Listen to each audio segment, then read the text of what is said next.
नमस्कार, आप सभी का इस YouTube चैनल में हार्दिक स्वागत है। आज हम कक्षा 12 भूगोल विषय में प्रथम लेसन मानव भूगोल प्रकृति एवं विषय क्षेत्र का सारांश रूप में अध्ययन करते हैं। आइए शुरुआत करते हैं। भूगोल क्षेत्र वर्णनी विज्ञान है जिसमें क्षेत्रीय परिप्रेक्ष्य में तथ्यों का अध्ययन किया जाता है। वैसे भूगोल या ज्योग्राफी दो यूनानी शब्दों से मिलकर बना है। जियो जिसका अर्थ होता है पृथ्वी और ग्राफिया जिसका अर्थ है वर्णन करना। अतः सामान्य भाषा में भूगोल वह विज्ञान है जो पृथ्वी के धरातल का वर्णन करता है। और ज्योग्राफिया शब्द का सर्वप्रथम प्रयोग यूनानी विद्वान इरेटोस्थनीज ने किया था। आगे देखते हैं। भूगोल की दो मुख्य शाखाएं हैं, भौतिक भूगोल व मानव भूगोल। प्रथम है भौतिक भूगोल। भौतिक भूगोल भौतिक पर्यावरण का अध्ययन करता है।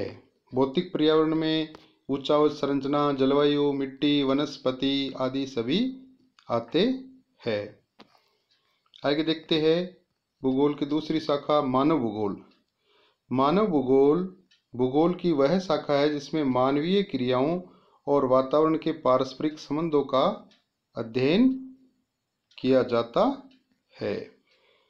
यानी इसमें मानवीय क्रियाओं और वातावरण के पारस्परिक जो संबंध है उनका अध्ययन किया जाता है।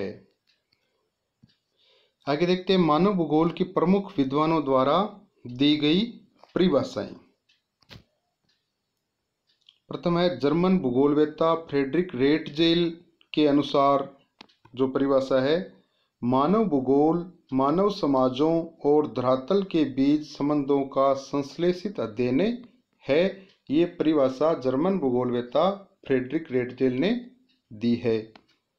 नेक्स्ट है अमेरिकन भूगोलवेत्ता एलन सैंपल के अनुसार मानव भूगोल चंचल मानव और अस्थायी पृथ्वी के पारस्परिक परिवर्तनशील संबंधों का अध्ययन है।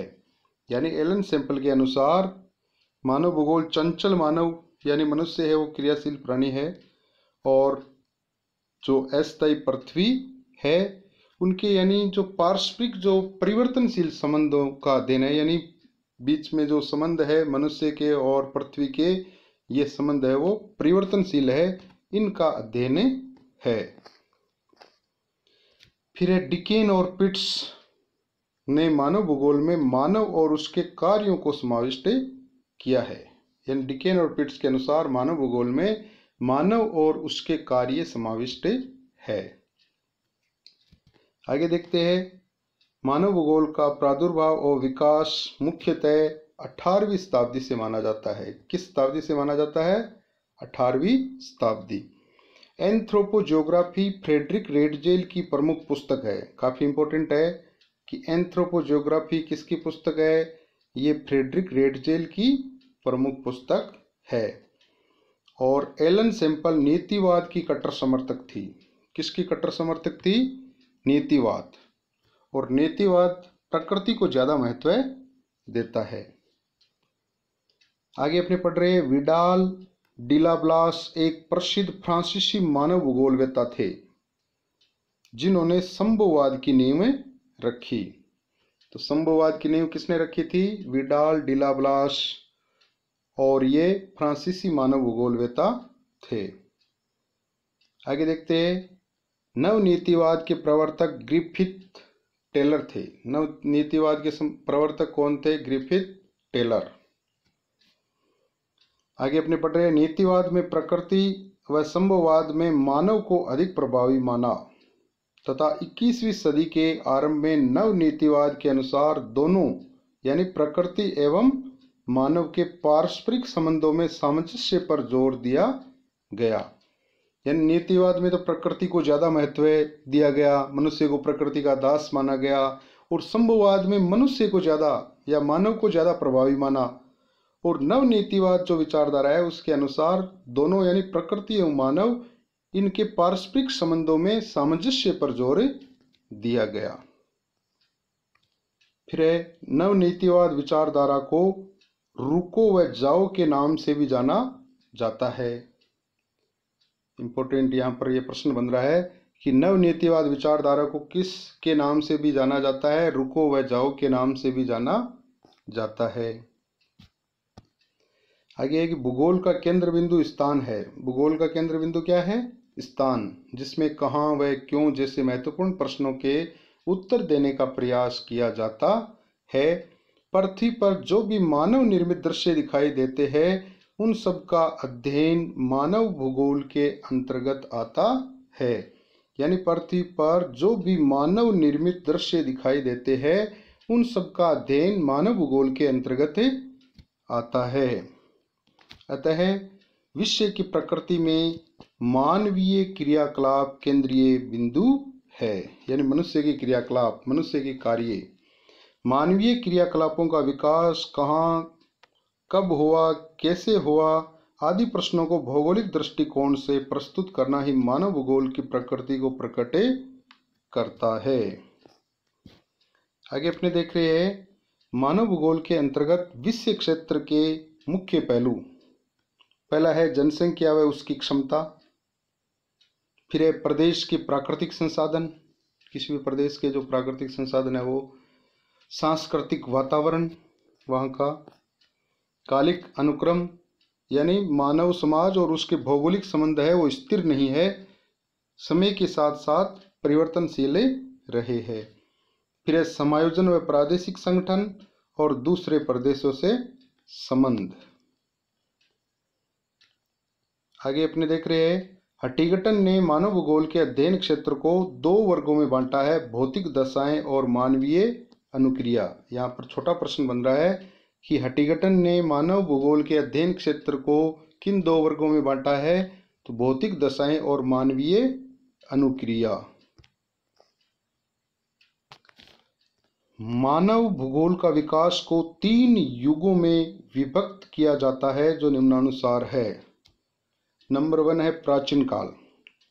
प्राचीन काल में विभिन्न समाजों के बीच अन्योन्य क्रिया न्यून थी, यानी एक दूसरे के बीच में, विभिन्न समाजों के बीच में ये जो क्रिया है वो न्यून थी, कम थी। एक दूसरे के बारे में ज्ञान सीमित था।